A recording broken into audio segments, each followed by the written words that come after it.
చేజర్ల మండలంలోని తూర్పు కమంపాడు గ్రామంలో తెలుగుదేశం పార్టీ సీనియర్ నాయకులు మాజీ ఎంపీపీ అన్నలూరు శ్రీనివాసనాయుడు ఆధ్వర్యంలో ఆంధ్రప్రదేశ్ ముఖ్యమంత్రి నారా చంద్రబాబు నాయుడు అలాగే రాష్ట్ర మంత్రి ఆనం రామనారాయణ రెడ్డి ప్రమాణ స్వీకారం చేసిన శుభ సందర్భంగా టపాసులు పేల్చి సంబరాలు జరుపుకున్నారు. ఈ సందర్భంగా గ్రామంలో తెలుగుదేశం పార్టీ జెండాను ఆవిష్కరించి స్వర్గీయ మాజీ ముఖ్యమంత్రి నందమూరి తారక రామారావు చిత్రపటానికి పూలమాలలు వేసి ఘనంగా నివాళులర్పించారు. అలాగే అన్నదాన కార్యక్రమం నిర్వహించారు. ఈ కార్యక్రమంలో తెలుగుదేశం పార్టీ నాయకులు కార్యకర్తలు పాల్గొన్నారు. చంద్రబాబు నాయుడు గారి ప్రమాణ స్వీకార కార్యక్రమం చాలా సంతోషకరం.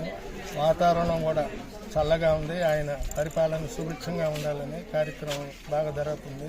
అట్లనే మన ఆత్మకూరు అభ్యర్థిగా నిలిచినటువంటి రామనారాయణ రెడ్డికి కూడా మంత్రి పదవి ఇవ్వడము, ఆయన ప్రమాణ స్వీకారం జరగడము చాలా సంతోషకరం.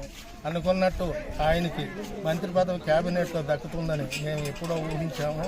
చాలా అభివృద్ధి కార్యక్రమాలు చేస్తారని ఆయన్ని మంచి మెజార్టీతో గెలిపించారు.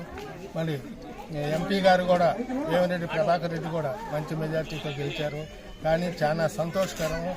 చంద్రబాబు నాయుడు గారు ఈరోజు ప్రమాణ స్వీకారం చేయడం కూడాను కార్యక్రమానికి అందరూ కూడా హాజరై శుభ సంతోషంగా ఉంటుందని మేము గ్రహించుతూ రామనారాయణ రెడ్డి గారు గ్రామాన్ని అన్నిటి కూడా నియోజకవర్గాన్ని అభివృద్ధి పథంలో నడుస్తారని ప్రతి ఒక్కరూ ఆయనకి ఎన్నో త్యాగాలు చేసి ఓటు హక్కును వినియోగించి ఆయన గెలిపించుకున్నారు.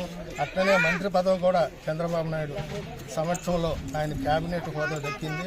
ఆత్మకూరు నియోజకవర్గం మంచి అభివృద్ధి కార్యక్రమాలు నడుస్తుందని నేను ఆకాంక్షిస్తూ ఇంతకు తెలుస్తాను. మరిన్ని అప్డేట్స్ కోసం మన HN9 టీవీ ఛానల్ని సబ్స్క్రైబ్ చేసుకోండి.